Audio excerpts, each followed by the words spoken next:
over 2 years now, and on 4 separate occasions, the We the People Foundation has sponsored meetings in Washington, D.C. to try to bring together in one place various tax researchers from across the nation and IRS officers in order to discuss the alarming conclusions reached by the tax researchers that there is no bona fide law that requires most Americans who live in the 50 states to file and pay the so-called income tax. Each meeting has seen the tax researchers come to Washington from across the nation, but has also seen the IRS officials refuse to attend those meetings where they would have had the opportunity to show the law that proved where the tax researchers were wrong.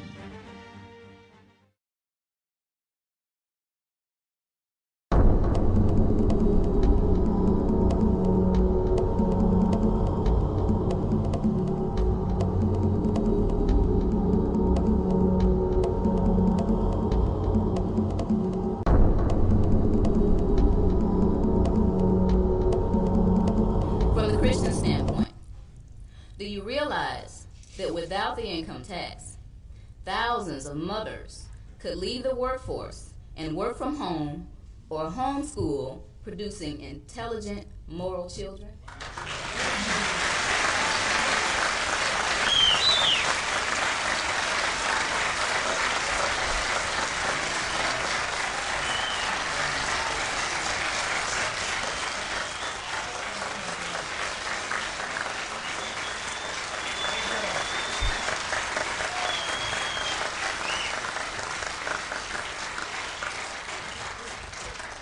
Without the income tax, do you realize how many ministries could develop and thrive, aiding poverty, drug addiction, homelessness, and teen pregnancy without government strings attached?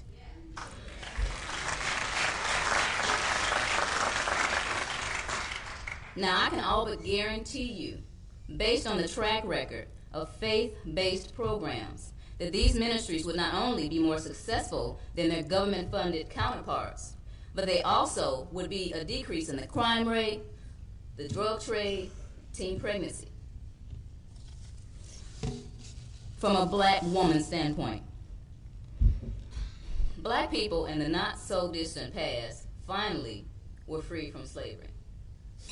We began to make progress as productive, intelligent American citizens, only to realize that we have an invisible set of shackles on our hands and our wrists, on our ankles, the income tax.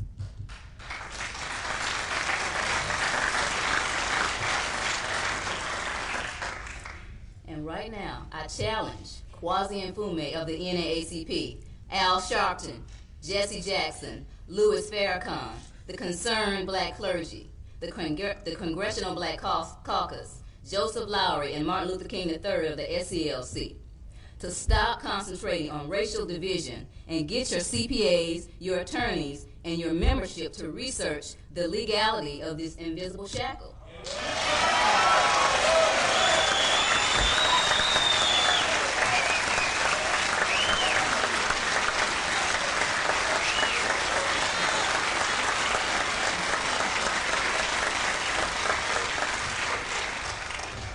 I say to you people, unless you respond to this issue, our people will continue to be in slavery. I challenge you to stop living in the 60s. This is 2001, and the income tax is devastating our people. There was just a foreclosure on my street on Friday as I went to the airport. The marshals were putting stuff out on the front of somebody's house. This is devastating. I challenge you, when you find the truth behind the income tax, don't sit on the fence. The income tax is destroying our people. Don't hide behind your positions or your prestige. Take a stand. In closing, I'll say this. It appears to me that this is a black and white issue, but there are those that are hiding behind shades of gray. They're calling us tax cheats. They're calling us fanatics. They're calling us weirdos. Now, you can call me fanatic. You can call me a weirdo. You can call me a kook. You can call me bad. You can call me dingy. You can call me Bozo the Clown. I don't care what you call me. But I have one question, and I challenge the media to ask it along with me and stop just quoting rhetoric. Where is the law? Show me the law.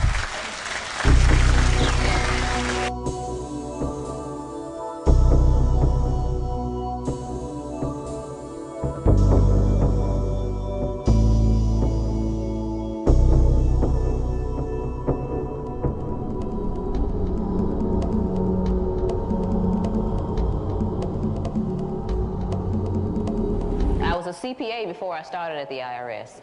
I started at the IRS in 1988.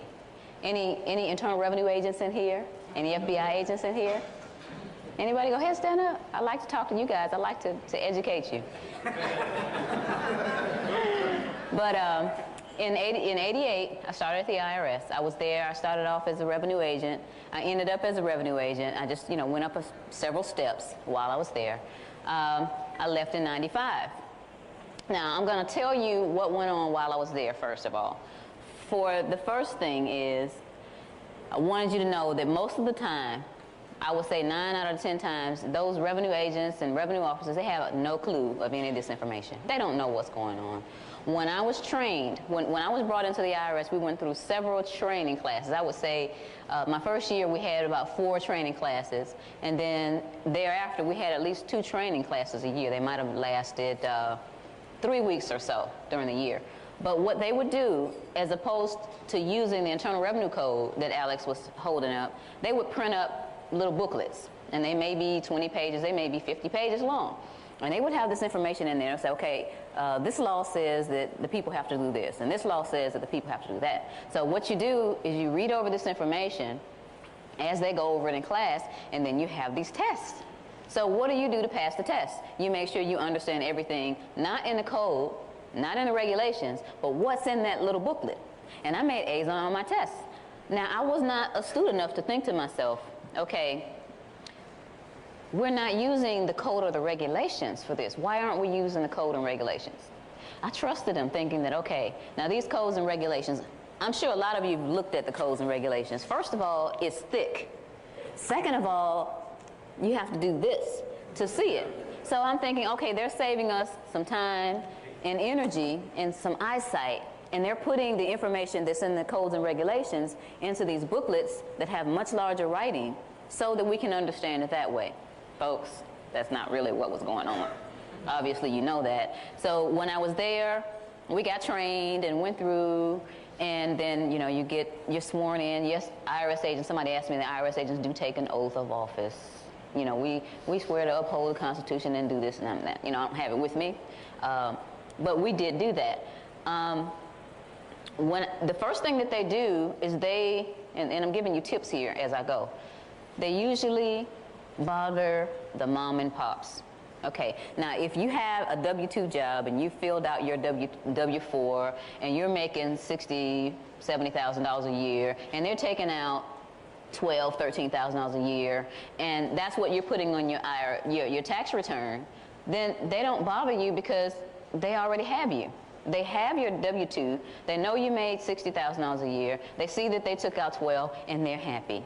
Okay, 9 times out of 10, they don't bother those people. My first training class, after we finished and got ready to go do audits on people, we didn't audit people that had a W-2. We audited small businesses, the businesses that make this country run, the mom and pop startup businesses who are trying to employ 2 or 3 people. Those are the ones that get bothered. Number one, they're small. They can't afford to defend themselves with an attorney. They don't know the law, but even if they wanted to know the law, they would have to go out and hire an attorney and pay them $15,000. So these businesses are the ones that get picked on. It's the small people. The corporations, they don't get picked on that much. By the time I got to the end of my career at the IRS, I was auditing mid-sized corporations. I would never see the owner. The mom and pop would be there. They would explain their business. They really enjoyed what they did. They would explain everything about, I know everything about about 5 or 6 businesses, because the person sat there in the interview and explained this to me. They were proud of what they did. The larger corporations, you never see the owner. You never see the president, the vice president, any of these people. They'll send their CPAs and attorneys in to scream at you. So they try to send someone in to intimidate the IRS, whereas the small businesses, the IRS would come in and intimidate them. Okay, so those people at the IRS, that's what they do. So that's your first pointer. If you know what you're talking about, they bother you less. There are people who set up partnerships. Now, we went through partnership training, but some of these larger businesses had partnerships that were so elaborate that I know I wasn't the only one that looked at it and had to, study it a while before I was able to understand what was going on. And I'm sure that more than half the people just said, forget it, I'll just pass this tax return off because I don't know what's going on.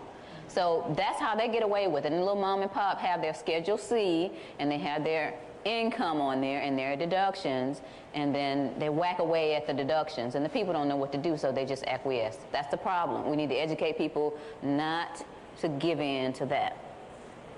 Now, another thing that I noticed when I was there and didn't understand, I was an internal revenue agent. Okay, let me explain this right quick. An internal revenue agent goes out and audits companies. An office auditor is something different. An office auditor doesn't have as much knowledge or experience. They have people come into the IRS office after someone else has looked at the tax return and pick at your deductions. Your charitable contributions. You got to prove this $1,500. So they don't go out. The internal revenue agents will go out. They would assess the tax. Internal revenue agents were not required to collect the tax. They were required to ask for the money at the end of the audit. But if the person didn't have the money, then they just wrote it up, had them sign that they owe X amount of dollars, and they went away. Then over here you have the collections officer, the revenue officer, or collections person.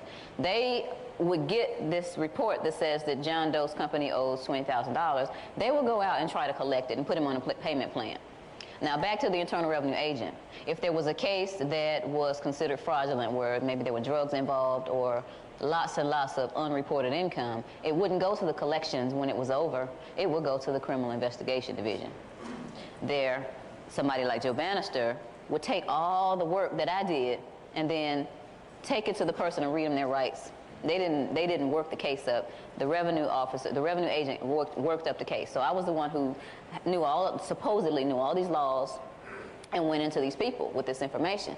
When there was a situation where there was a raid, where the Internal Revenue Service decided that they were going to take someone's property, whether it be their house, their car, their business, or whatever, then I noticed and didn't understand then why there were so many people there. I would look up and I would see my revenue officer friends, but I'd also see the ATF with their jackets on. And I'm thinking, oh, they must be getting ready to raid a really big business because they've got 15 people in here, and most of them aren't from the IRS, they're from the ATF. How many people know why the ATF was there? Somebody said, why was the ATF there? Because I didn't hear the answer. Why was the ATF there? They are the only ones that have enforcement authority. The revenue officer, the one who levied your bank account, the one who garnished your wages or put the letter out there for that, he didn't have authority. I didn't have authority either. Some of you who are familiar with the Truth and Taxation hearings that we had in February, where I had a copy of my pocket commission, and I'm sorry I didn't bring it, but it says that I have the authority to do all this stuff, and then it has some certain codes at the bottom of them. And when you look in the Internal Revenue regulations, those codes mean I had a non-enforceable pocket commission. I'm flipping this badge out at you, sir. You need to give me your books and records now, And all that time I thought I had some authority and didn't have any authority. Now, I think that was so wrong on so many different levels because, first of all, you're getting people out there that don't know that they don't have authority. Second of all, if something happens to an Internal Revenue agent, and those of you are out there that know that we don't have authority, then that was going to be a big problem. So I was infuriated when I found out that I was out there with no authority. As much as I found out that you all aren't required to file a tax return, and then I found out not only that, I didn't have the authority to ask you for that. So that was wrong. But the ATF was out there. That was another thing. That's another hint that I didn't know until I left and did the research. People like you used to be called tax protesters. Now they call you that behind your back. They can't say it out in your face. But they never let the tax protesters around us. They have a special group for people like you. And my theory on why is because people that think might start reading and understanding. I was not, for those of you, a lot of people think I left the IRS because of this issue. I didn't leave the IRS because of this issue. I did not know about this while I was at the IRS. I left the IRS for family reasons. I had my second child.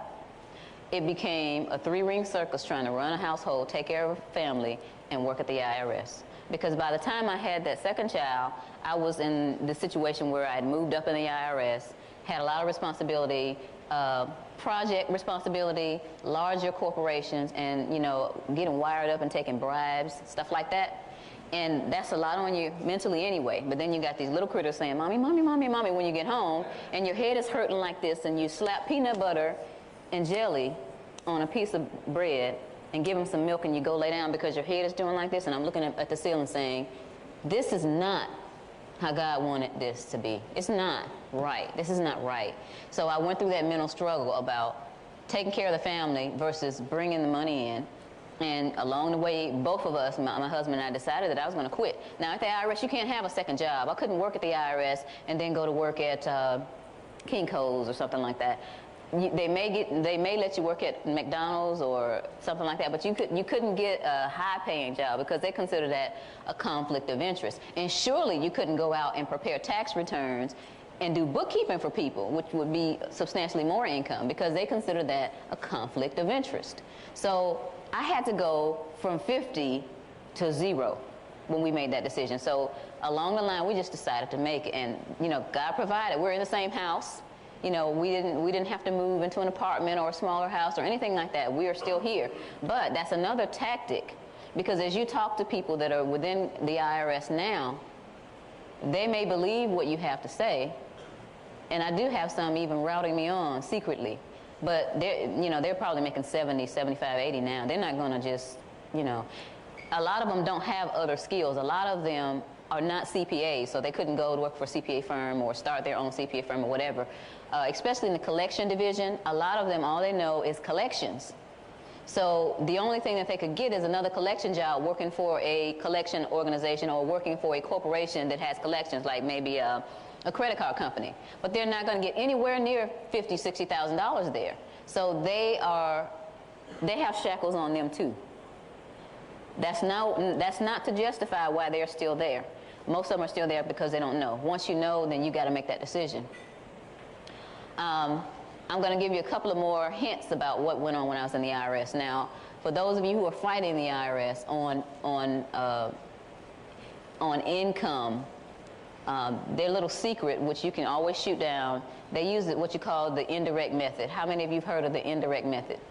Okay, I'm telling you some inside stuff, so I wouldn't expect you to know that. But this is how they determined that they were going to make you self-employed people, mostly. Because remember, the W-2, your employer has already told them how much you made and how much withheld. But for those self-employed people, let's say the roofing company or the painter, they would ask you questions first, little sneaky stuff like, do you own a safe? You have any money that you got this year that was an inheritance? You have any money buried in the backyard? Yes, that was a question that we had to ask. Did they have any money buried in the backyard? And I had a man to tell me, yes, he had money. When they told us that when somebody said yes, we were required to ask him to dig it up. But this man said, I had money in my backyard. You know, I was born in the 30s. We just had the Depression, and my parents told me not to trust banks. But lately, I dug it all up, and I put about $8,000 or $9,000 in the bank at a time. And sure enough, his bank statements had $8,000 or $9,000 going in them every month. So, but anyway, I didn't have to have him dig it up. But you asked all these questions, then you get them locked in. Okay, they didn't receive any inheritance, which is supposedly non-taxable. They didn't have an insurance claim, like let's say if your car got totaled or something, and you got $6,000 or $7,000 check or something like that. Anything that they consider to be a non-taxable item, they would ask you about that. So they would, and I'm facing you all, they would draw a line. This is what we do, draw a line down the middle of a sheet of paper and put income over here. Put expenses over here and income over here. So over on this side is the income that they say that they made. Let's say they're a roofing company, and he said he made, let's make it simple, $50,000 in income and didn't have any inheritance or didn't have any insurance claims that came in. And over here was the fund side. This is where the expenses were. So we put all of the expenses that were on the tax return. Let's say he had, he made 50. Let's say he had $40,000 in expenses on the tax return. Now, we would, of course, challenge the $40,000 first. Let's say that the $40,000, he had receipts for shingles and glue and whatever, all that other stuff they use. Let's say that. But on that side, we would also start being nosy. What kind of car is he driving? What kind of house does he have? Does he have a new roof on his own house? And that column with the expenses may have been $100,000. So I had to ask, sir, you put that you made $50,000 on this tax return, but this year you spent $100,000. Where's the other 50? And that would intimidate people, because even if they had a legitimate excuse for it, they would just get scared. And again, I tell you, always, never back down from a challenge. So a lot of the cases that I had, I got the people to sign off that they owed this money because they could not explain to me why they had 50 over here in the income column and they spent $100,000. It could have been something as simple as the income that you included over here is not just my W-2. You looked at my bank accounts and you put money on there that you saw in my bank account beyond 50, but all that was transfers between bank accounts. But it's a fear. Now, the IRS is 99% bluff. People are so scared that they don't stand up to the challenge. Now, I did have one guy that owned a nightclub, and he every year his tax return, the net that he put on there was like between $300 and $500. But he lived in a $270,000 home. He drove a nice car, a nice large car. So as a revenue agent, I went out to the car dealership to find out how much the car was worth. I saw some receipts from a jewelry store. I went to the jewelry store and picked up the receipt where he bought his wife all these diamonds and stuff. And when I put the income over there after his deductions, I put the $300 and some odd over there and maybe $10,000 more, and he had $300,000 in expenses that year. Then that case went over to the criminal investigation division because it was just too far off, that kind of thing. So when they use these indirect methods to figure out how much money you made, they're just getting them out of thin air. I could have put anything on that side. I could have just, put anything over there. They like my cases because I documented everything that I put on there, but they just make up stuff. For those of you who are self-employed, don't ever back down to anything like that. For the, they came out right before I left with some guidelines to audit certain industries or what do they call it, MSSP, Market Specialization Program or something like that. They had a guide on ministers, and they would tell you how to audit a minister. When I was at the IRS, somehow I ended up being in charge of something called a preacher project. Got an audit that was a preacher and someone had ratted on them. You know that 1-800 number they have where people call and rat on people? They rat on preachers too for whatever different reason. So at some point I ended up, make a long story short, for all the calls or letters that came in to the IRS concerning the preachers in Georgia, they came to me, and I had to read through all this stuff and see, I don't care who he's sleeping with, I don't care what he's smoking. I have to see if there's anything where he's making money and not putting on his tax return. So with those, I went through those, and I was even coordinated with people in Salt Lake City and all this stuff like that. Then they have them on the beauticians. Any beauticians in here? They got to the point where they were figuring out how much shampoo you bought And per ounces of shampoo, they would figure out how many heads you washed, and then they would assign a dollar value, because they ask you in the interview, well, how much do you charge for a washing set? And you say, well, that's $25. So they would say, okay, she normally what people would do is they'll put their expenses on there, but they wouldn't put all the income. So that's what the IRS is looking for. They're looking for you to put all of your expenses on a tax return for you filers, and not all your income. So they want to work back into your income by figuring out by the expenses that you put on the tax return how much income you really made. So they would say, okay, she bought X amount of ounces of shampoo this year, and we're going to multiply that. You know, this amount of ounces of shampoo can wash this many heads. So we're going to multiply this many, and they get away with it, because this is what they call something that has been statistically proven, just like all this other stuff, statistically proven. And they use that, and they said, well, you know, we've got this book, and it tells us how much you how much you charge. You told us how much you charge. It tells us how much shampoo you use per head, and you bought this amount of shampoo. So you underreported your income by $27,000. And people say, you know they did, and say, oh, okay. You know, so they never challenge them. They never challenge them. Now, I left the IRS in 1995. That decision that I had to make based on my Christian faith was that I'm supposed to be my husband's helpmeet, and I'm supposed to be my mother's children. I am not supposed to be the Gestapo queen. So that was that. I left the IRS in 95. We were broke in 95. We were broke in 96, and by the end of 97, I decided that I was going to have to start something. So being a CPA, I started doing taxes. Right when I left, I built up the tax practice. And remember I told you I worked with the preachers. I was auditing a lot of preachers my last 2.5 years there. When I left the IRS, I decided, you know, as a Christian, I think I should go out and tell these people how to stay out of trouble. So I started doing seminars, helping the ministers to not get in trouble, showing them what they shouldn't do and everything they should avoid, and telling them about cases that I had so they can avoid, you know, having to deal with the IRS. So by 99, 2000, the ministers were coming to me saying, you know, I have some parishioners that came to me and said that we're really not liable for the income tax.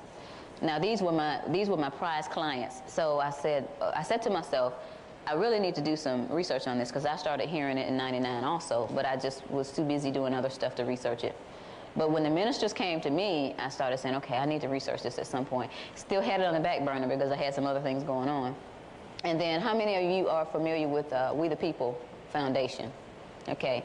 The first ad that I was aware of came out in the USA Today in July of 2000.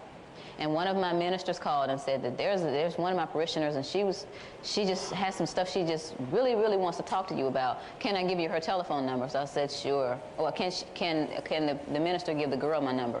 The girl called me, and she asked me point blank, are we or are we not supposed to file taxes? Now, I hadn't done any research, and I didn't tell her, oh, you know you better file. We've been filing taxes for 88 years. I didn't tell her that. I said, well, you know, you want the canned answer or do you want the real answer? And she said, I want the real answer. And I said, well, I haven't done any research, but, you know, there's a lot of evidence out there that evidently is floating around that says we're not. And then she lit up and started telling me. She talked to me for an hour, and she let me know about the USA Today had just come out. Now, that first USA Today on July 7th, 2000, among other things, had a challenge in there from Bill Conklin. Anybody know Bill Conklin? Bill Conklin had a $50,000 reward in there for anybody who could prove, and I'm paraphrasing, that we owe taxes. And you know, $50,000 to me is a lot of money. And I kept my codes and regulations from the IRS. I had them on my shelf. I could see them from my desk. I said, okay, what I'm going to do is I'm going to set aside 3 or 4 days to write this man up maybe a 15-page paper on where in the law it says that we have to pay taxes.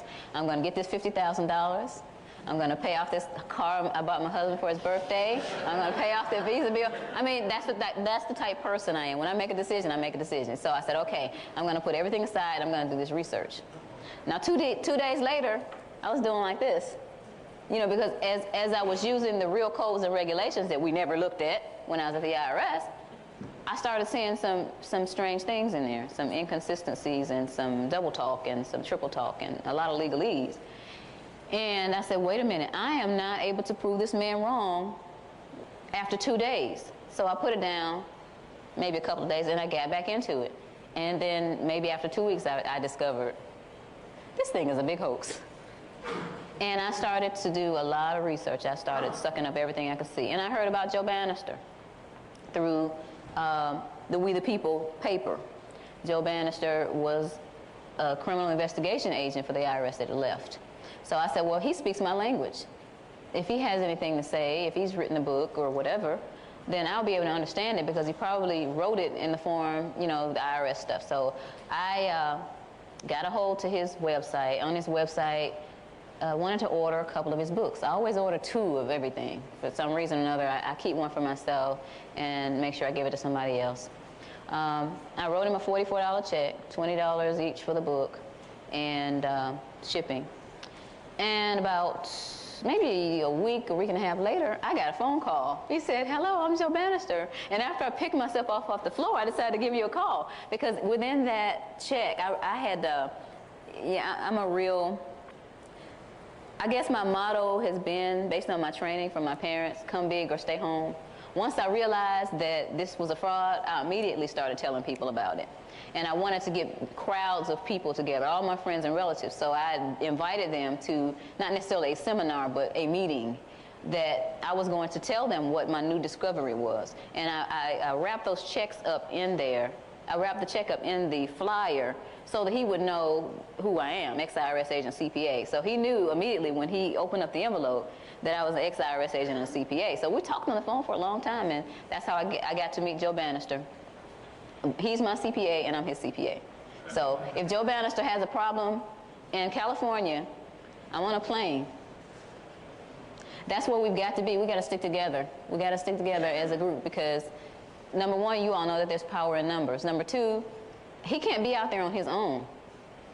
You know, they'll try to shoot him down, but if he's by himself. But if there are 50 of us out there, then they're going to be a little bit more careful about what they do, and they're going to be afraid. So that's how I started rolling with this information.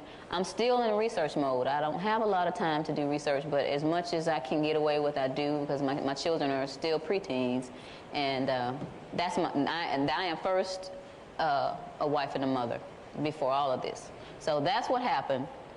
You know, the Bible says a lot of things, and for those of you who don't want to hear about the Bible, I'm not going to be long with it, but that's what I go by. My father always taught me to be the best at what you're going to do and be it all the way. If you're going to be a prostitute, be the best prostitute out there. And yes, he did say that. My father did say that to me. So I learned that if I was going to get into something, I was going to get into it. Okay, so as I became a Christian and started reading, all this stuff started kicking in about my responsibilities, and then, you know, that made the decision easier to leave the IRS. And for those of you who've talked to your Christian friends about this issue, and they'll bring up 2 issues to me. Number one, they'll say, well, the Bible says, give unto Caesar what is Caesar's.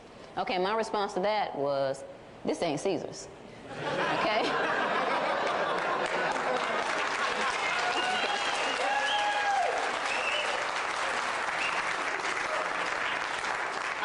That scripture, if you really look at it, it says, therefore, if you owe taxes, pay taxes. If you owe tribute, pay tribute. That if is there. And I don't owe it. And then the other one is, oh, you know, we're supposed to submit to authority, and they're the authorities, and we're supposed to, you know what? If you read it right, you're supposed to submit to godly authority. Okay? Oh, well, I don't see it like that. Okay, so where did Paul write most of the epistles? Where was he when he wrote them? Prison. Why was he in prison? Preaching the truth. Well, was he submitting to the authorities? If he was submitting to the authorities, he wouldn't have been in jail, right? So I start off right there with Paul. Paul was in jail because he refused to do what the authorities said do. They told him not to talk about Jesus anymore. He refused to do that. He was in jail. Okay, and then I take him all the way back to the Hebrew midwives who were told to kill those babies. What did they do? They went and told the Caesar, well, these ladies are so strong, they had these babies out in the field. Were they submitting to authority and killing the babies? No. What about Rahab, hiding them in her quarters, the spies? I take them all the way back, and they're like this. You know, but you know what? I like to make people think. I'm an educator. I like to make people think. Think about what you say before you say it. My father told me to be present at every breath. And not that I do that all the time, because I do talk a lot. But they can't use that on me about the authority, because godly authority has been disobeyed. Ungodly authority has been disobeyed throughout the Bible. This is ungodly authority. And if we acquiesce to it, we're choosing man over God. Okay? So...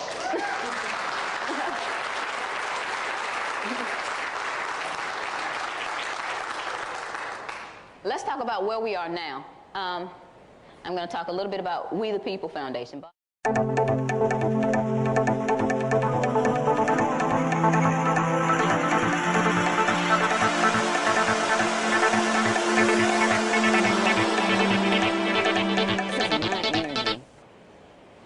To be able to do what I want to do with my energy. If I want to work 16 hours a day in my office to make a little bit more money so my family can go on a decent vacation, I don't want you taking my money. So what am I going to do about it? Am I going to sit there and complain? Don't complain to me. That's one of the things. I have a low tolerance for ignorance. And my dad always taught me, if you don't like where you are at point A, go to point B. Don't sit at point A and complain about it. So people who complain, I just shut them down right then. Don't complain about, oh, all this taxes. There's something you can do about it. Oh, what can I do about it? And when I explain to them, then they don't want to deal with that. They want to continue to live in fear. Just shake the dust off your feet. Educate those who are interested in doing something about it. You know, 9 times out of 10, it's that small business owner who the IRS is trying to suck everything out of, federal taxes, state taxes, the self-employment tax and all. That's where you should start as far as your education is concerned. Those who feel like they have something to lose. Because if you got a W-2 and they're already taking 12 out, you're really not seeing it. But if you have to write a $12,000 check at the end of the year, then you're more apt to start paying attention to people like us, right? That's what I think.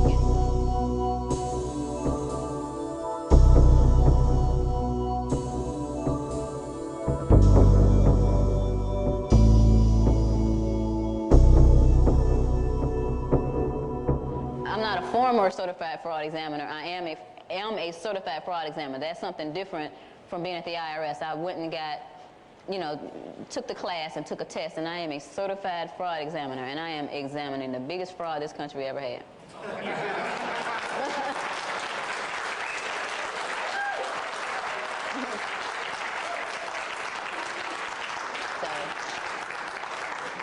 I've always had these radars that go up, when I hear problems. And as a certified fraud examiner, a CPA and all that, they're not going to stand up and say, you don't know what you're talking about. So I have that benefit in my favor. But once you realize that they might be interested in it, then you need to get them more information. My dad, he's a wise guy. He said, never pour a bowl full into a saucer. Okay, that's what he told me, and I understand that. I understood it then, but now I understand it so much more, because there are people who will shut down on you when you give them all this information. Now I know that you all in this room are beyond that, because you've already decided and you already have been doing research, so I can pour your bowl in. When you get to the people, don't be careful not to throw it all at them. Give them, say a few words to them. Give them. Like I've got this flyer, this one-page flyer, and it has enough information on there to where you're going to realize whether the person is interested or whether they're not. And don't spend any time with those who aren't interested, because you'll experience burnout. And I almost experienced burnout, and realized that I need to concentrate on people who are already interested and those who don't know about it that have influence. The ministers. I'm back to the ministers again. I'm in the process of trying to get meetings with some of the ministers that are in the Atlanta area. I live in Stone Mountain, Georgia. It's about 18 miles east of Atlanta. It's a suburb of Atlanta. And right now I'm trying to get a meeting with one, but believing that I can get a meeting with these guys through somebody at their church or either another pastor to let them know what's going on. Some of them have recently made the decision to relinquish their 501c3. Which, that gives government control over the church. They're starting to understand. Now, the group of pastors that I'm trying to deal with are those who understand what's going on. Then you got this other group with the SCLC and all that. They just Jesse Jackson type, Al Sharpton type. I don't have time to deal with that right now, But those who believe that this word is true, they gotta make a decision. They've got to make a decision. So I'm working on those. My family members strongly support me, even though they still file a tax return. I don't have a problem within. For a lot of men I know, their wives are scared to death. It's a security thing, okay? They might believe you, honey, I believe you, but I am so scared, okay? I try to talk to the wives and let them know that you're gambling with your children's lives if you don't get with your husband. If you have kids, if you don't, you got nieces and nephews or somebody's little life that you have some kind of influence over. You need to do something about it because, see, my children right now are 9 and 11. And 50 years ago, when the tax rate was 3%, if I had jumped in and said, we got to do something now, people, because if we don't do something in 50 years, the tax rate is going to be over 50%. That includes the federal taxes, the state taxes, the ad valorem tax, the gas tax, the car tax, the cigarette tax, all that. We're going to have this problem. They would have locked me up in what we call Georgia Regional. You probably called it the loony bin. They would have locked me up because I'm running around here ranting and raving about the tax rate being 50% not too long from now. Well, let's fast forward. The tax rate is over 50%. Okay, let's go forward more. Who's to say that in 20 or even less years from now, my children are not going to be working 40 hours a week or more and receiving a stipend from the government? Can anybody say that won't happen? Can anybody say that my children won't be more in servitude than I am right now 15 years from now? I can't let that happen. I can't go to sleep knowing that we've come from 3% to 52% and do nothing about it. Because the more you give them, the more they're going to take. Our founding fathers and, even Frederick Douglass, I found I incense a lot of people because I make you get out of your comfort zone. And I found some quotes and put them on the political action board. I'm also the political director at my church. I used to be the state director for a group called the Network of Politically Active Christians. As a matter of fact, the first time I ever came to Dallas, I came with that group to a conference. But I have a board, just a bulletin board, and I post information on there. I usually post whatever I want to post on there. And my pastor is one of those who actually let me stand up in front of the whole church and tell them about this stuff. I have that kind of pastor. I really do. And, the pastors that are around him and his friends are the ones I'm trying to get to right now. But I scare people with this information.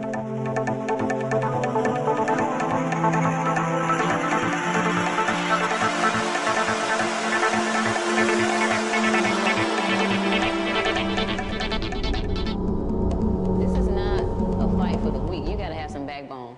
And if you're going to sit up there and read this information and hee-haw about it and get on the fence, just go somewhere and sit down. This is a fight. One of the things that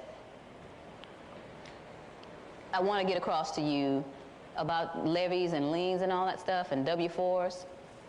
First of all, somebody asked about W-4s. Now, I haven't had to deal with the W-4 since I left. Some people are signing them without prejudice and all that stuff they talked about before. Some people aren't signing them at all. The bottom line that I have to say to you about W-4s is if you are there for a fight, then you're going to have to fight. If you have an employer that is teachable and you bring to this employer the law concerning the W-4 and withholding being for the non-resident aliens and all that, you're going to find out whether or not they're going to obey the law or whether they're going to be afraid of the IRS. So you have to make a decision if they're going to be afraid of the IRS. Am I willing to go further with this, or am I going to acquiesce to some kind of a compromise? I'm not telling you what to do. Some people end up being fired because they refuse to fill it out, or they refuse to fill it out with anything but exempt. So it's up to the person. Am I willing to get fired and go find another job because this idiot will not listen to me? Some people have been threatened with a lawsuit. They called the IRS. One guy called the IRS. It was an employer that was given this information. He called the IRS and says, hey, this employee, this is the one I sent you the exempt W-4, and you sent it back saying I have to withhold at the single zero rate, and now he's showing me this information saying that I'm not supposed to do this stuff. And and he says he's going to sue me if I take his money out. Are you going to defend me? And the IRS, of course, told him no, they're not going to defend him. So the guy said, okay. And then he stopped withholding on the guy. So it all depends on the employer. And I'm talking about not just the employer, but all the people who are responsible for whatever outlets the IRS is using to get your money. They need to be educated. The bank manager, the bank president. If you go in and educate these people, be nice to them. Hi, sir. My name is Sherry Jackson, and I've had an account here since I was 11. When my mother was a DeKalb County social worker, she started my account.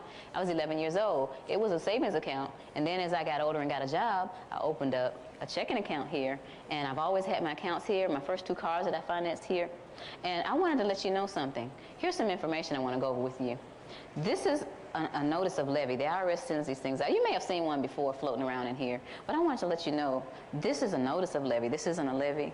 And see, the real levy applies here. It says it applies to, federal government employees. And some of these people that are at the bank aren't, that you're getting these notices of levy, they aren't government employees. And also, it's a notice of levy. A real levy, you have to have signed by a judge and no. So I'm just letting you know, if you get one of these notices of levy with my name on it, I would suggest that you not freeze my bank account or take any money, because I'll sue you personally and I'll sue the bank.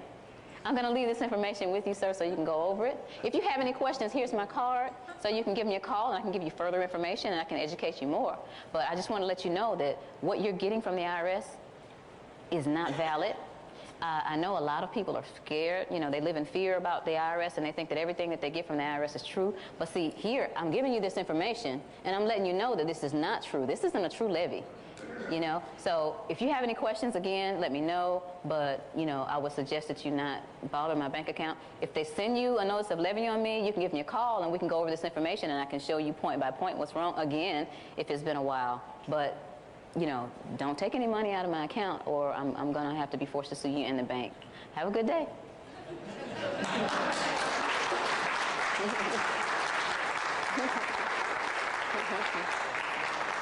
And that's for anybody that the IRS uses, because the IRS never seizes anything. They never seize anything.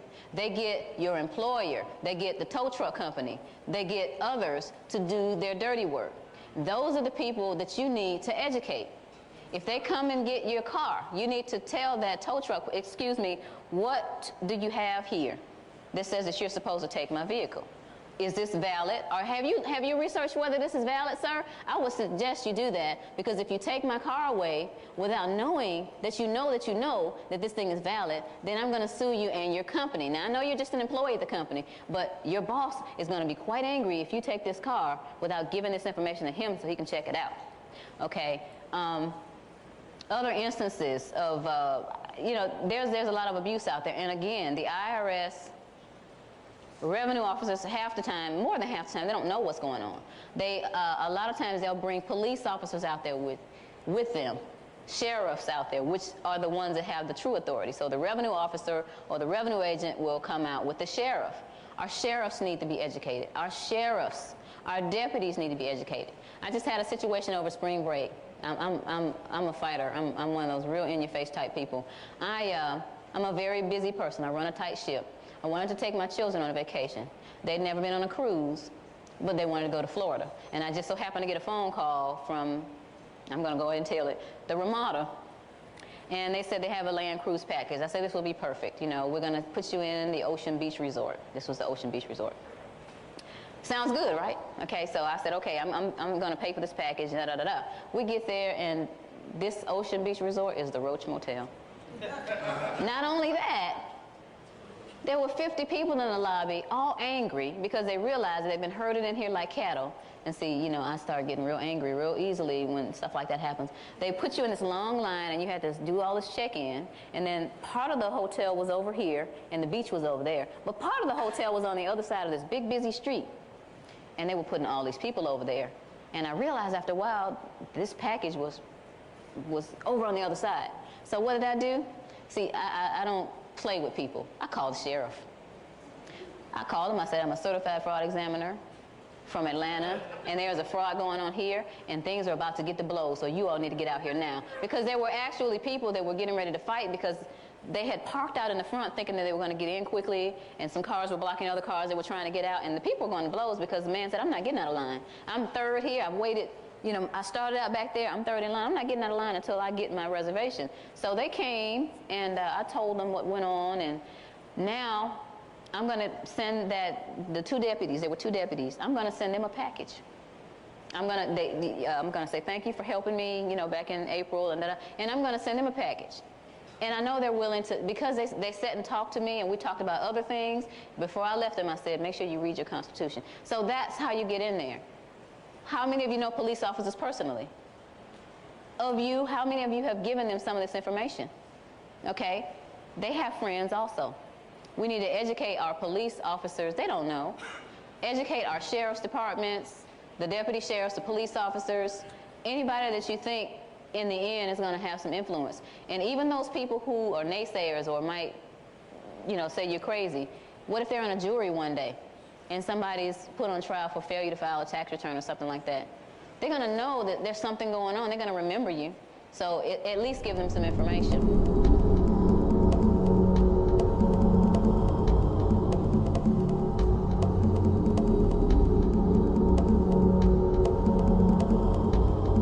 What percentage of the population actually took part in the revolution? 20%? Less than that. 15%. It was 3 or 4%. 3 or 4%. 3 or 4% of the people took part in the revolution. And they were able to defeat the British. So I don't get that upset when we don't have hundreds and hundreds of people. As long as I tell somebody, and it keeps going, eventually we're going to get to the bottom of it. Also, I have a flyer that I pass out. It's called Did You Know That You're a Slave? And it asks a lot of pertinent questions. And at the bottom it gives some websites. Now, a lot of people might approach you. You know, a lot of people that are novice at this, they're going to get in their mind when you first come up, oh, all that person wants is some money. They want you to buy something from them. But this little article gives websites. It says, I'm not asking for any money. I'm not telling you to go out and buy anything. Do your own research on these websites. So they don't have that excuse against you. And the other one is for professionals, or so-called professionals, the people who do taxes and that kind of thing. A $300 reward for them. Now, Bill Conklin has a $50,000 reward. This group has a $300,000. There are lots of rewards out there, but this is just one that I had, a one-pager, because I like to give people pages. Remember about not pouring the bowl full into the saucer? So I like to give people one-pagers, and it's a challenge to those CPAs, and I've had to use it a couple of times because they automatically will say, what is wrong with you? You know, we're supposed to, you know, pay taxes, and da-da-da. I said, wait a minute, here. Here's this $300,000 reward. Now, you go out and prove that we have to pay taxes and file an income tax return, and I won't even ask you to share the money with me. I'll rejoice with you, as a matter of fact. And since it's true that we have to pay, it should be easier than winning the lottery, right? So what are you waiting on? And, you know, they'll, you know, that kind of thing. I just, you know, they'll go away. They won't say anything else about it. But, you know, in the back of my mind, I think they are thinking about this kind of thing. And now this is the biggest announcement. This is the biggest announcement. How many of you heard of Larkin Rose? Larkin Rose has just come out with a video. How many of you have seen Larkin Rose's video? The video is superb. A 15-year-old will be able to understand who is truly liable for the income tax. It's done in computagenics. How many of you know about the VeggieTales? Okay. It's a kiddie thing. It's done like the VeggieTales, and the little people move around, and the IRS agent is trying to get the money, and he got this smile on his face thinking he's getting the money, but after Larkin explains everything, he gets this big frown and walks off. But you know what? He did it simply. He didn't sound like a raving lunatic, although he is monotone. Please do not eat a big dinner and then put this video in. But you know, with us who are already understanding, you know, you're going to be so excited when you see this video. His website for the video is different from his regular website, and it is theft, THEFT, hyphen, BY, hyphen, deception, DECEPTION.com. Theftbydeception.com. I think it's $20. I ordered over 20 of them. I have none left. None. I tried to get Larkin to send me some so I could have them today, and I think he went on vacation. We communicate with each other maybe every 3 days or so. I didn't get a chance to get in touch with him. Go ahead and order it directly. If you have people that, you know, some people don't like to give free information out. I just so happen to know that certain people aren't going to buy it, but they'll look at it. I had a class with, who's from Tennessee? Okay. Oh, the head of the state audit department, his name is Bubba. That's not his real name, but he calls himself Bubba. He likes to be called Bubba. He came to Atlanta, and he did a CPE, a continuing professional education class for the Georgia Society of Certified Fraud Examiners. He is the head of the audit department, the state audit department for Tennessee. He's an excellent speaker. And guess what I did when he left? I told him, sir, thank you, you did an excellent job, and I have a gift for you. And I gave him Larkin Rose's tape. That's it right there. She's holding this tape up. This is a superb tape. This guy from Tennessee had more letters behind his name than anybody I know. He is a CPA, an MBA, a JD, and a whole bunch of letters, you know. So this is the kind of people that I want to get this information. And based on the things that he said and the things that he did while he spoke to us that day, I know he's going to look at it. It's not like I just give it to people. If I get any idea that you might just toss it, but I know he's going to look at it, because when I walked away from him, he said, do you have a card? And I said, it's in the tape, because I had opened the tape and stuck it in there. But this man is going to look at that tape, and I don't know what he's going to do with it, but I have a feeling that he is very open-minded based on his speaking to us that day. And so that might go somewhere. Those are the kind of people, your ministers, for those of you who go to church, you might not want to say a lot to them to get them thinking that you're imbalanced, because a lot of times, but you know what? You know what? The IRS makes people think that. They put the idea out that these people are imbalanced. They do that. So what you do is you give them some information. Pastor, I have a tape for you. You can keep it. It's yours. Look at it over dinner sometimes, or, you know, during your lunch break, or, you know, that kind of thing. That's what you do. You just tell them, you know, here's something for you. You know, they might not want to go to Blockbuster that night. They might not be a movie type person, but just tell them this is an educational tape. I want you to look at it. Or I need your opinion on this. For those of you who know accountants and whatnot, I need your opinion on this. Can you look at this for me? You can keep it as long as you want. You can keep it for good. That's how you get people interested. Getting people educated, those of you are here are probably out of your comfort zone in that area. But I think, and I'm getting ready to get down to the bottom with you here. How many of you invited somebody here today? Okay, that's not everybody. Everybody should have invited somebody. Alex has a list, evidently. You got the letter. You should have made 20 copies of that letter and given it to other people so that they could be here to hear what's really going on. Now, and I'm getting ready to get racial with you. How many of you know somebody of a different race that you think might be interested in this?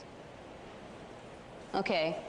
This issue is a racially unifying issue. Now, y'all know, you all obviously know how I feel about Jesse Jackson and Al Sharpton.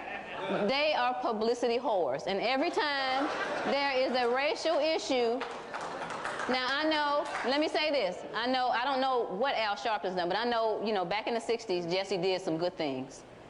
You know, and there were some good things that may have been done. But right now, anytime there's something racial coming up, okay, then he's in the camera, and Al Sharpton and all those. And 30 years of welfare, 30 years of handouts, and I don't see much progress. I'm sorry, I just don't, okay? Some of these people are doing good, some of them have done good, but right now, the issue is we need to be getting together. Remember that divide and conquer? It's working. It's working because we're not paying attention, okay? And remember what I said? They call Clarence an Uncle Tom. Clarence Thomas an Uncle Tom. I don't know anything about him, but you can't call the kettle black. The pot can't call the kettle black. So when they're approached about these issues, which I'm not sure if all of them have, but I have personally approached one of them, not those two, but one of these people, these so-called black leaders about it. They are scared to death of this stuff. So if you're going to get in the camera and tell, you know, the media that this stuff happened, why can't you get over here and say, okay, look, this issue is racially unifying. We're all slaves. We're all in this. These people at the top up here, they don't care what color you are. They don't care. The people who are pulling the strings don't care. You know, they just want to screw everybody. So why can't we get together on this issue? Do you know how the other countries would look at this if we all got together on this issue? So I'm admonishing you to go tell somebody of, you know, they could be Oriental. I know there's probably a lot of Hispanics in Texas, but don't just stay within your group. Go outside of your group and try to influence some people. And you believe it or not, you know, when I grew up in the church, the people they're moral people. They believe, they have a belief system, okay? They may be a little bit fearful, but I think that they'll be easier to influence if you come to them with some information. You can use my name, you can use my face, whatever, but let's get out there and try to get people involved, because a lot of times when I go to meetings, you know, it's maybe one or two, there may be one or two people from a different race and all that, but we got to get this thing together, because what's going to happen is when we come at this thing locking hands over an issue that's affecting all of us, this thing is gonna implode on itself. It's gonna implode.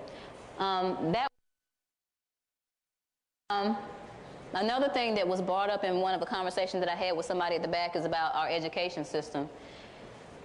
Briefly, in order to influence, what was it that Hitler said? Let me control the textbooks and I'll control Germany. Do you all know that there are certain textbooks that we have right now with 8 pages about Marilyn Monroe and 2 or 3 pages about the Founding Fathers? This is all by design, okay? So our children are coming into the government schools and they're going through the 12th grade and they're not learning how to read based on the scores. They're not learning how to write. They're not learning adding, subtracting, multiplying, and dividing. They're learning cultural diversity and all these other things.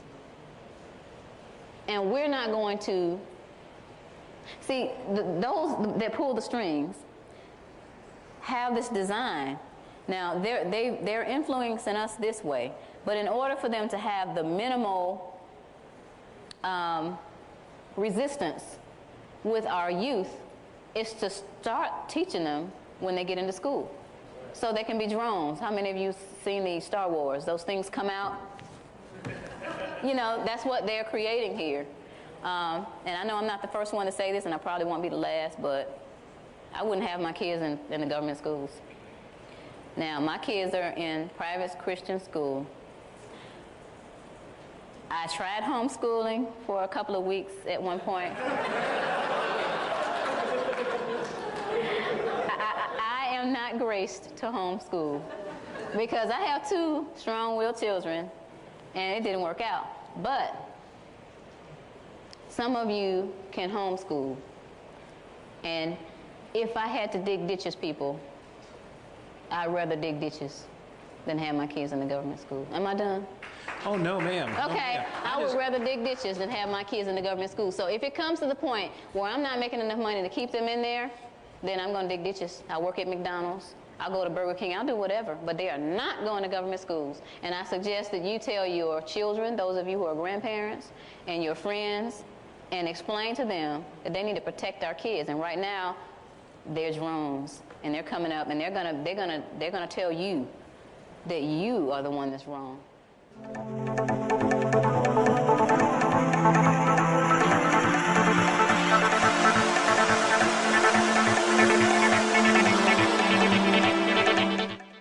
Another thing that was brought up in one of the conversations that I had with somebody at the back is about our education system.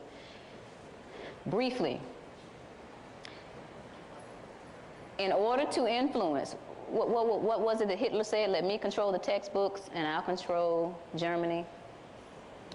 Do you all know that there are certain textbooks that we have right now with 8 pages about Marilyn Monroe and 2 or 3 pages about the Founding Fathers?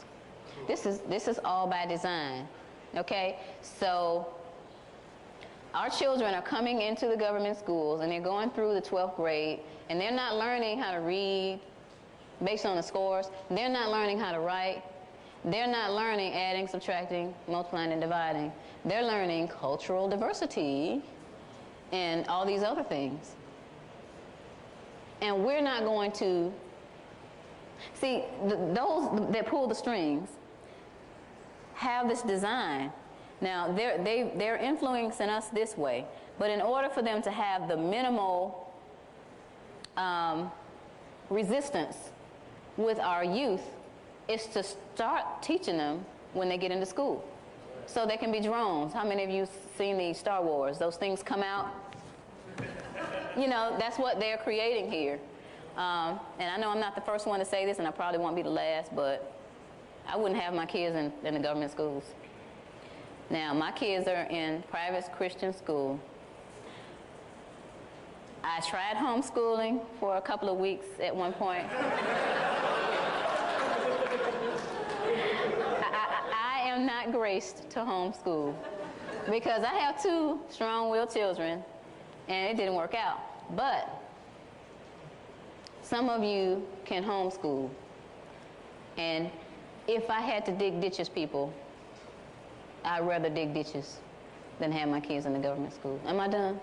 Oh, no, ma'am. Okay, No, I would rather dig ditches than have my kids in the government school. So if it comes to the point where I'm not making enough money to keep them in there, then I'm going to dig ditches. I'll work at McDonald's. I'll go to Burger King. I'll do whatever. But they are not going to government schools. And I suggest that you tell your children, those of you who are grandparents, and your friends, and explain to them that they need to protect our kids. And right now, they're drones, and they're coming up, and they're gonna tell you that you are the one that's wrong.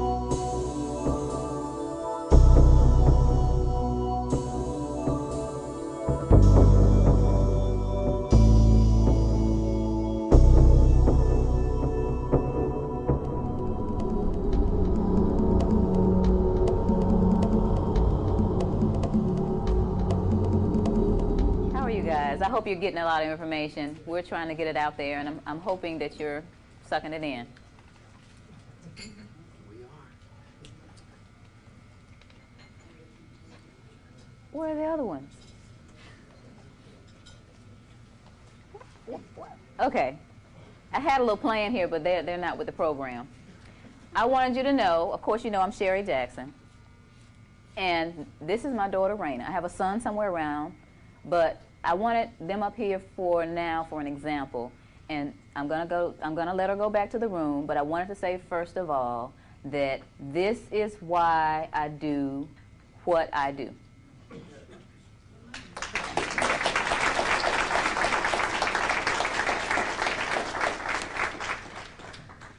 How many of you have not heard my testimony? A lot of you. Okay, so the ones who have, just bear with me. And I didn't get away with having just this mic, unfortunately. I'm so upset because I don't like these things because I like to put my hands on you and bug you. But so some of you will be a little bit safe. You on the first row, you're not safe. Okay. As stated before, I'm an ex-IRS agent.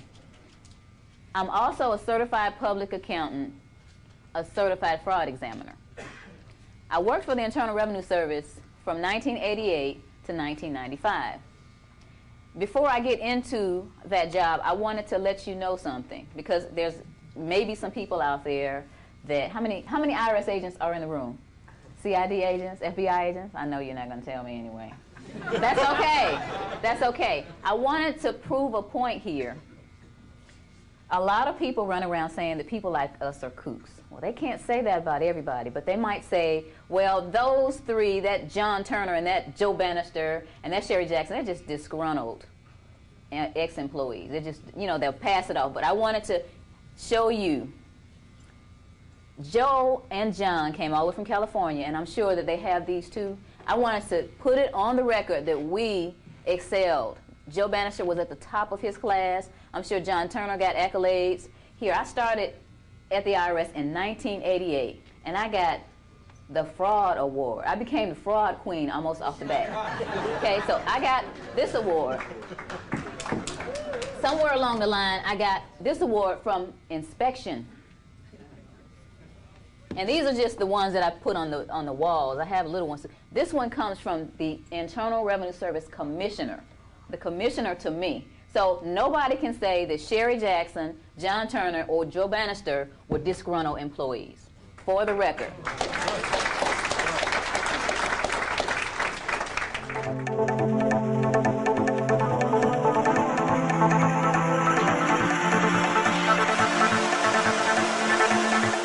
I had a moral decision to make. Remember, Mama said, stand for what is right, no matter what. Okay? So I thought about what I had learned about the income tax, what I had learned about the Federal Reserve not being federal, and them collecting $40 million an hour in interest. People, the Federal Reserve collects $40 million an hour in interest from us. And I started thinking about those kids. And I said to myself, that $20,000 check that I'm writing at the end of the year, that's my son's MIT tuition for a year. Now, am I going to have it for him, or am I going to give it to the great-great-grandchildren of the owners of the Federal Reserve? Because, see, my dad and my granddad have already paid for the current family, the Federal Reserve owners. They never have to work a day in their life collecting $40 million, that cartel, $40 million an hour. So I would be putting in for generations to come. Am I going to help my posterity, or am I going to help their posterity? Am I going to be an informed slave, or am I going to get off the plantation? Yeah. Come on. Come on. Come on. So I decided that I didn't want to be an informed slave. I'm going to stand up for what's right. Oh, well, people come along and say, well, Sherry, how's the country going to run? Okay, I did my research. I found out about a report. The Grace Commission reports, 2,800 pages, but basically what it says is none of the money that is collected in income tax goes towards the services that Americans say that they're getting, okay? None of the money. Where does it go? Again, we pay $40 million. I want you to remember that, $40 million an hour in interest to the Federal Reserve. Another one of the questions is, well, here, we don't hear any of this on TV. Duh. The same people who own ABC, CBS, and NBC also are the Federal Reserve owners. In other words, when you have a large corporation, it only takes a small percentage of the stock to have significant control. And like Rockefeller through Chase Manhattan Bank own, over 10% of ABC, CBS, and NBC. So there you go. Why would they rat on themselves on television? A lot of people, unfortunately, and we'll talk about educated people later on, but they depend on 2, 5, and 11. It's ABC, CBS, NBC, Fox, and all those for all their information. It's not here. If you want to know the truth, you're going to have to go get on the internet, look at the BBC, the Italian paper. They know what's going on, and we don't, because we don't go beyond that box. I'm going to teach you today how to think outside the box.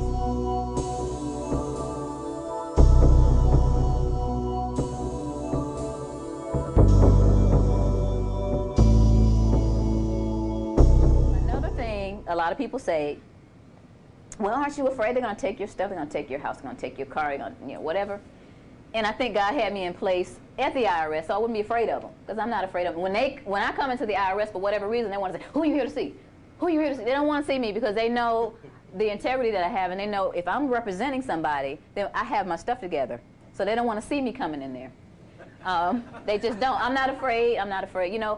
I'm beyond stuff. I'm a dangerous person, y'all, because I'm beyond stuff. House, car, that's just stuff. It's stuff. Okay? I have parents, if God wants them to take the house, they're going to take the house, the car, whatever. But if he doesn't want it, they're not going to get their hands on it. That's right. I have a family. My family's been very supportive, because, again, they always told me to stand up for what was right. And I've done enough research to know that I know that I'm right, and I'm confident in it. One of the things before I sit down for lunch that I wanted to impress upon you is that you need to know that you know that you know. Don't listen to anybody. Don't listen to me. Don't listen to Joe Bannister. Don't listen to John Turner or anybody else. You need to do the research on your own.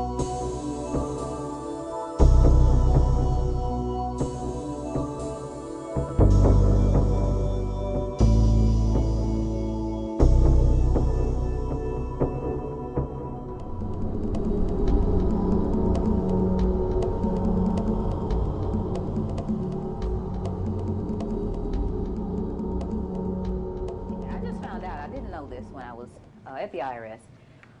Here is a little copy of the little badge that I used to have. I have my little special case with the Internal Revenue Service, Department of Treasury on it, and my little picture, and I flip this out. You've got to give me your books and records. You've got to give me your bank accounts. You've got to give me your credit card statements. And flip it out, and people, you know, they'll do that. And I go to the courthouse, and I flip it out, and the people at the courthouse will run around and get me what I want and all this power and all of that. And somebody emailed me some information one day since I've been gone. This was from the Internal Revenue Manual. And I'm not going to go into a lot of detail, but it tells you about this thing called the pocket commission. And what I found out was that there are two types of pocket commission: an enforcement pocket commission and a non-enforcement pocket commission. The enforcement pocket commission is what Joe Bannister had. The ones who carry the guns and the badges had enforcement pocket commissions. The non-enforcement pocket commission, as it was described, is just what I had. This little thing here with my picture in it, it says the name of the revenue agent or revenue officer, it was me and John, whose signature and picture appear above, is duly commissioned as Internal Revenue Agent or officer and has authority to perform all duties conferred upon such officers under all laws and regulations administered by the Internal Revenue Service, including the authority to investigate and to require and receive information as to all matters relating to such laws and regulations. Then it has the commissioner's signature, district director's signature, and some numbers down here. And these little numbers and letters tell what district. This says SER, which this is the Southeast region.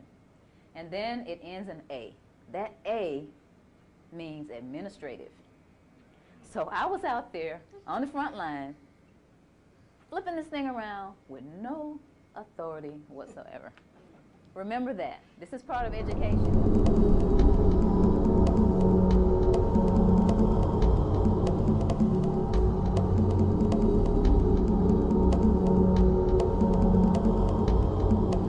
Another little one of those sidetrack things.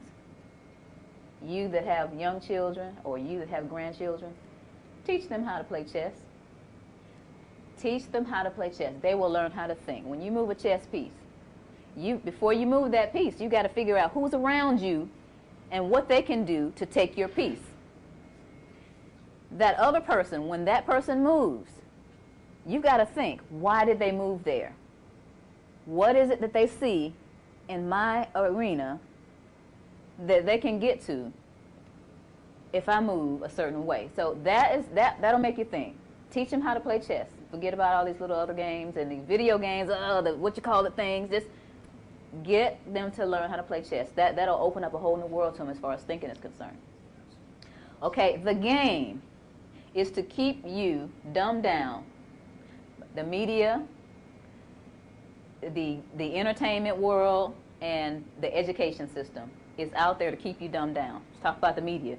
ABC, CBS, NBC. What do we got? We got WWF Raw, As the World Turns, One Night to Die, and all that other stuff like that. It's keeping people dumbed down. Seriously, though. I hear that my grandfather was talking about some guys in the barbershop when TV first came out, and the barbershop guys. And one of them said that this is going to be the death of us. And he was right, because little Susie's in this room watching TV, little Joey's in this room watching TV, Mom and Dad are in here watching. We're not fellowshipping anymore, we're not communicating anymore, and the trash that they have on the television these days, we need to turn the boob tube off. That's what Mama said, turn off the boob tube. We've got people like Jerry Springer and shows like my grandmother slept with my boyfriend, and we're not making sense here. And this is all in a grand scheme of things. This is all in the plan. You keep them dumbed down, they're going to be focused on that. They're not going to think. And then we can put anything by them that we want to put by. So we've got to get a new mindset and get out of that. Amen. Entertainment. The entertainment world, I call it the god of entertainment. Do you realize that we pay boys $5 million a year to throw, hit, punt, and dunk balls, and the average teacher over her 30-year career makes less than $1 million? What's up with that? we're sitting on our dust and letting this stuff happen, and we're not doing anything about it because we're not educated. So education is going to be the key to unlocking all of this. Now, I'm going to get into education, formal quote-unquote education. Now, those of you who are from Georgia, who heard the news last month that Georgia's 50th in the nation as far as education is concerned. Mississippi beat us. Arkansas beat us. Alabama beat. Georgia is 50th in the nation. 50th. And you know what? I saw a study that came over the internet not too long ago that said that the United States is behind several other countries that even used to be considered third world countries. So we're at the bottom in the world, and then Georgia's at the bottom in our country. Now, I'm going to say this, and you don't have to like it. Get your kids out of the government schools. Get them out. Okay? Now, and I say government schools because they are. And I wasn't aware until yesterday, because we've got this Cobb County thing going on with Cobb County has just gotten the law to say that they can teach other things besides evolution. And so now the other critters are going to fight them on that and all that. I wasn't aware that some time ago the Supreme Court said that teaching creationism is teaching religion, so they can't teach it. You can't even teach it. Now, evolution is more of a theory than creation is. And also, I don't know how many of you know that Derwin reneged on all his stuff later on in his life, but you won't know about that. But anyway, they can't even teach it. Why do you have your kids in there? Oh, I can't afford it. Sell the Lexus and get a Buick.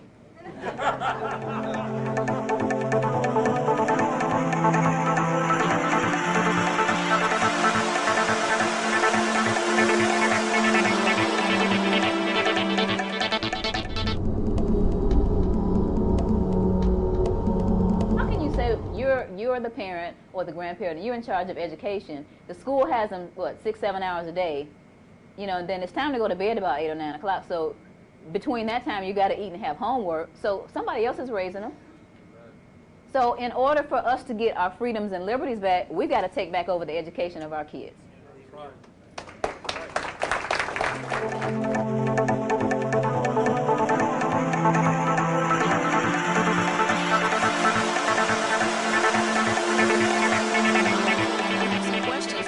Revenue Service, for the Department of Justice, and for the Senate Finance Committee for their upcoming April 11th hearing, the hearing that we were banned from. I want to know why a private, unauditable banking organization, the Federal Reserve, is in charge of the money supply, using the IRS as bouncers to strong-arm anyone who opposes the club, using unauthorized revenue agents to collect $40 million an hour in interest from hard-working Americans.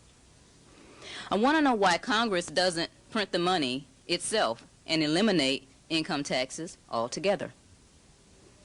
I want to know why the IRS and the Department of Justice won't meet with us, answer our questions about the legality of the income tax, and prove us wrong so we can put this baby to bed.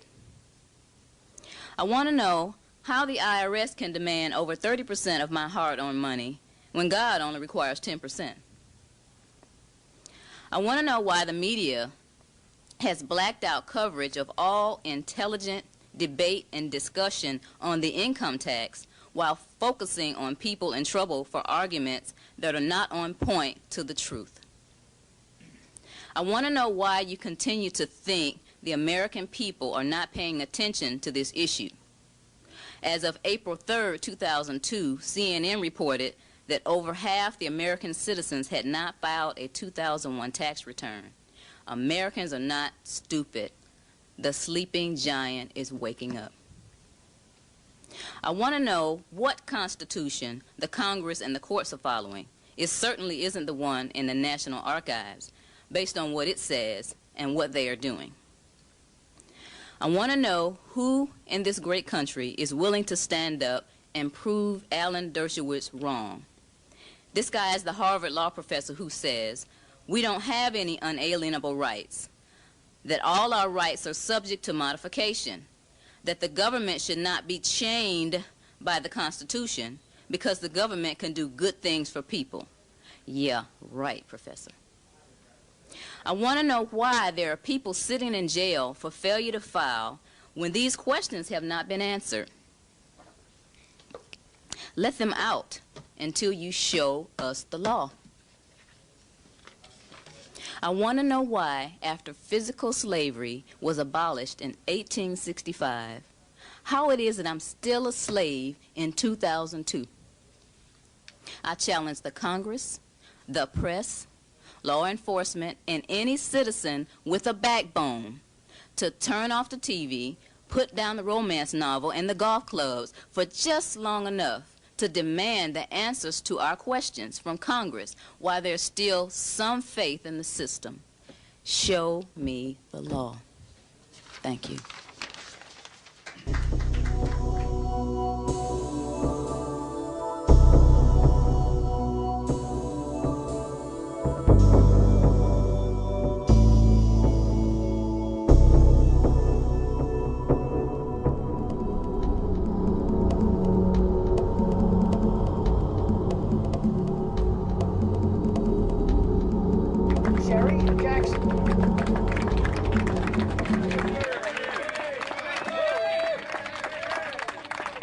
I also want to thank everybody for coming out.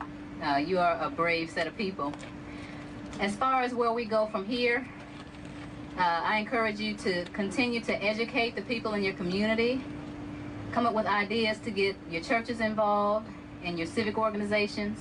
One of the things that I've been doing ever since the IRS has come back with all these terroristic threats against us is I've been telling people, okay, there's $400,000 worth of reward money out there if you can prove that we have to file and pay an income tax.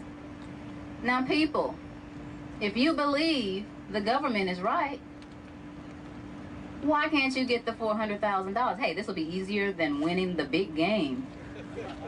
This is serious, because what I don't like is for people to be uninformed. I don't like for people, and I know I'm preaching to the choir here, that's why I'm telling it to you this way. I don't want people to look at me after I've told them this information without having done any research and come up with an opinion about it. So I challenge everybody to come up with some research that'll show us, and you know, I'll rejoice with them when they get the $400,000.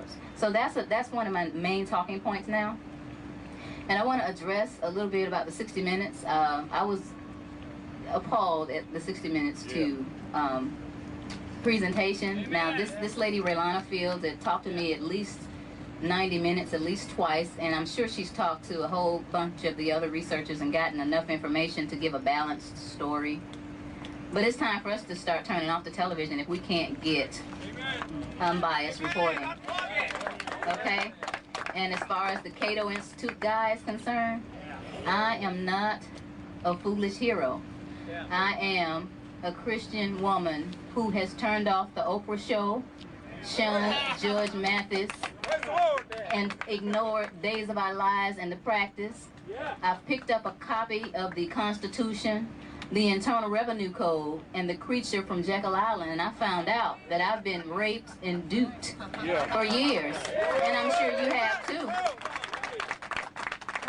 And this can't go on. My college education for my children has been taken away from me, and all the sweat and tears in my office with all-night visuals to get deadlines has been for the benefit of other than those in my household. And I'm not going to take it anymore. And so I stand here again and continue to ask the same question. Where is the law? Show me the law.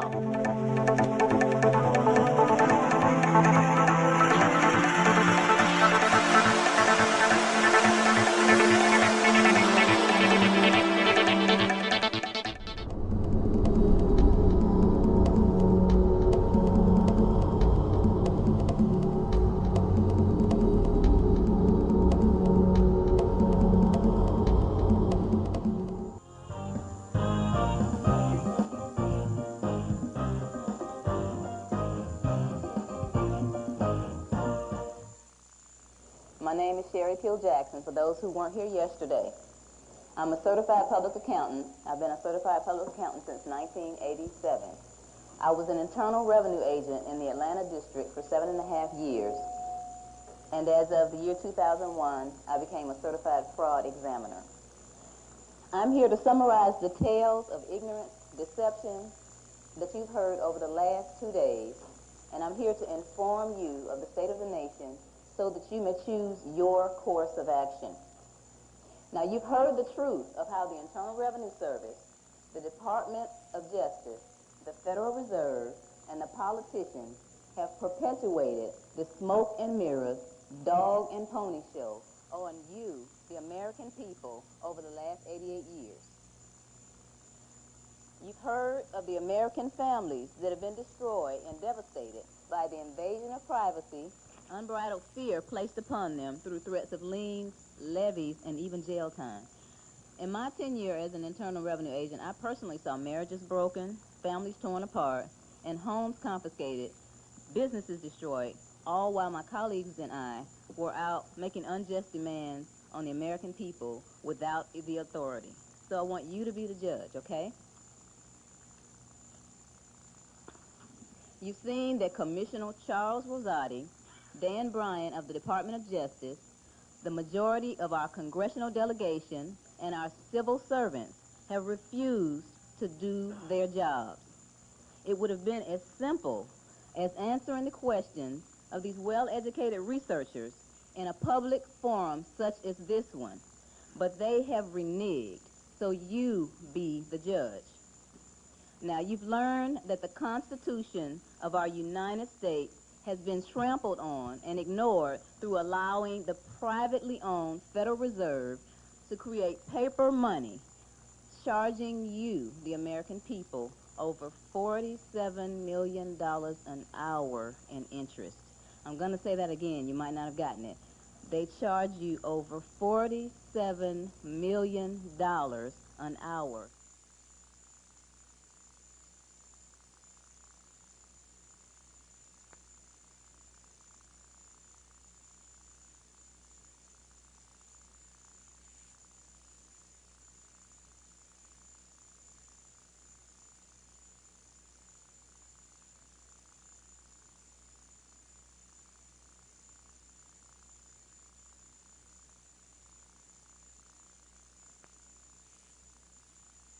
And that is money coming from the mouths of your children and the college education funds of your grandchildren.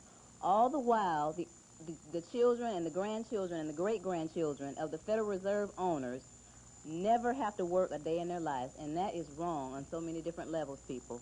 It is so wrong. And let me tell you, as a black woman, I am keenly aware of the history of slavery. But did you know and do you understand that we are all slaves under this system? Do you understand that the media and Hollywood play a part in keeping American people so fixated on Ally McBeal and WWF SmackDown and Moesha and The Practice that we don't take the time to read The Creature from Jekyll Island, study the Internal Revenue Code, and read our own Constitution?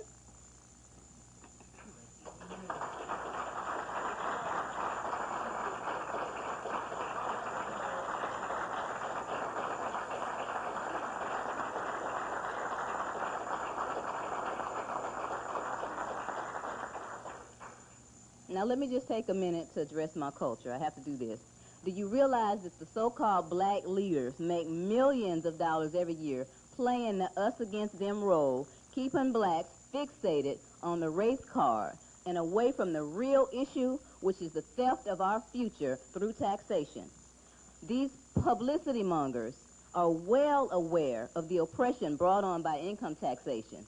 They love to march on Washington about racial profiling and civil rights. Not to say that these aren't real problems, but these leaders have been too afraid to approach the powers that be and have a million man, woman, boy, and girl march about real economic freedom from income taxation and the restoration of our Constitution.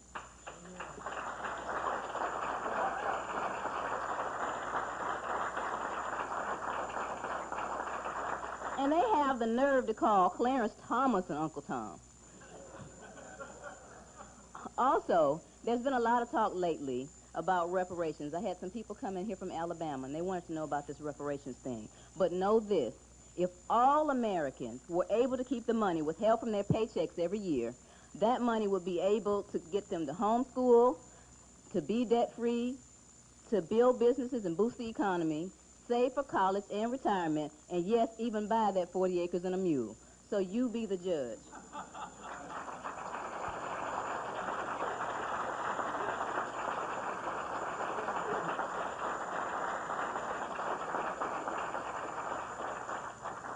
Also, you need to understand that with the Internal Revenue Code, Code of Federal Regulations, and other official documents spouting off several different definitions of United States, Internal Revenue Service, and other important terms, this deception that keeps the people ignorant is not a coincidence.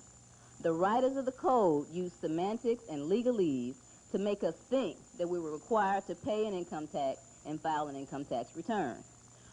Former IRS Commissioner Shirley Peterson even stated that, and I quote, 8 decades of amendments to the code have produced a virtually impenetrable maze.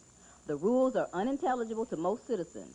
The rules are equally mysterious to many government employees who are charged with administering and enforcing the law, end quote. Now, this fraud was strung together by people like the former president that said, it depends on what your definition of is. And it depends on what your definition of sex is. Now, this particular incident showed us that definitions are very important to politicians and to lawyers, and no word is meaningless. For example, it does depend on what the definition of source is. The opposition, in an attempt to keep the sheeple in the flock, will scoff at us and encourage unaware Americans to ridicule those of us who have become informed, saying, these people just don't want to pay their fair share. Now, we already learned from a speech by former Federal Reserve Chairman Beardsley Rummel that this country doesn't need income taxes for revenue. This money is collected from our sweat and tears and is used to perpetuate redistribution of wealth, among other things. But the powers that be keep beating the people over the head with this fair share garbage. Well, what is fair share? Haven't the families of the victims of the New York City and the Pentagon paid their fair share? Haven't the men and women that lost sons and daughters, husbands and wives in Vietnam, Korea, and other battles paid their fair share? So you see, the tactics to pit those who are uninformed against those who have been informed about the tax fraud is meaningless, and it must stop. And it's only going to stop with your help and your involvement. Now, the opposition also uses our religious faith to twist the meaning of authority and create unjust statutes. People, I know godly authority, and our current system does not reflect godly authority.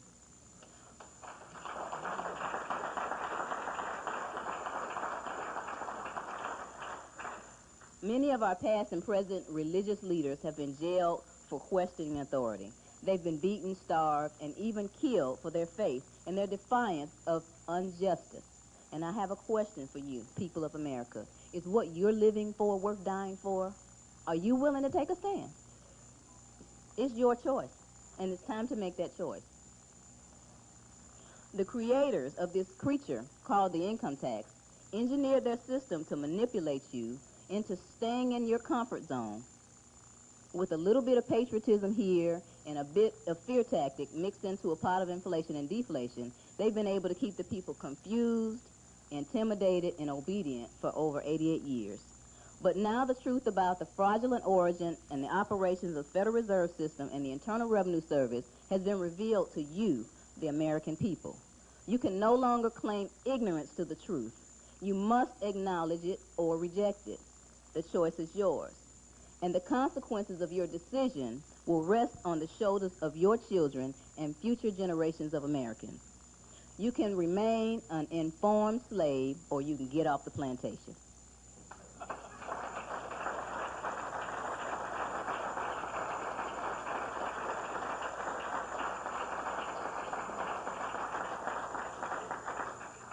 You can remain engrossed in fear, or you can take a stand like Patrick Henry, who shouted, okay. You can stay hypnotized by As the World Turns and The Guiding Light, or you can turn off the boob tube, read this Constitution, and go ask your elected representatives why they refuse to follow it. Remember, these elected representatives are sworn to uphold and defend the Constitution. And remember that each of these elected representatives has pledged to serve our country first, not a political party, and not certain privileged and special interest groups, but you, the American people. There are public servants.